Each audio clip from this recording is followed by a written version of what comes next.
Le monde était bien mieux avant, où c'était noir, où c'était blanc, et on se montait pas le bourrichon pour savoir qui c'était le patron. C'était chacun chez soi, surtout. Les blancs étaient chez eux partout. Alors, les noirs,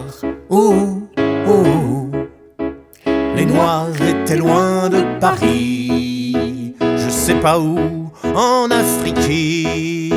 C'était le bon temps des colonies et de l'Empire. Que de bons souvenirs, les noirs étaient loin de Paris. Maintenant je les vois de loin, en banlieue, sont juste bons à y foutre le feu. Ou pour ceux qui ont un doctorat, à livrer ma margarita. Mais s'ils se mettent à voter, je dis non. Participation, piège à con, car des noirs, les noirs sont entrés à la mairie.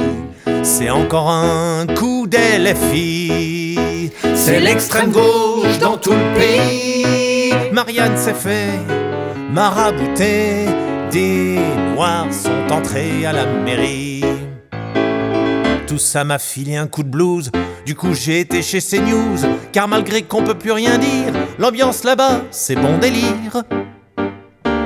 Pis ça dérange pas trop l'Arcom, occupé à faire un petit somme. Un noir,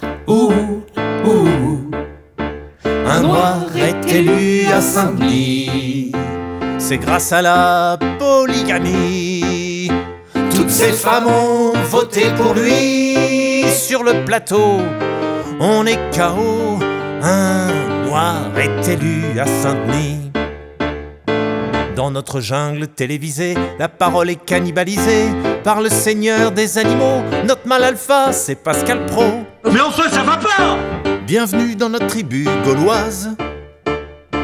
Elisabeth Lévy lâche cette cervoise. Bon sang. Les noirs, les noirs sont aux portes de Paris. Passer le périph' s'en est farci. Heureusement qu'il y a Éric Ciotti. Je m'exile sur la côte d'Azur. Les noirs sont aux portes de Paris.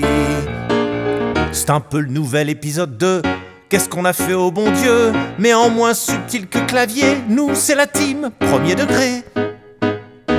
On n'est pas raciste en fin de compte, du moment qu'on s'en rend pas compte. Et voilà.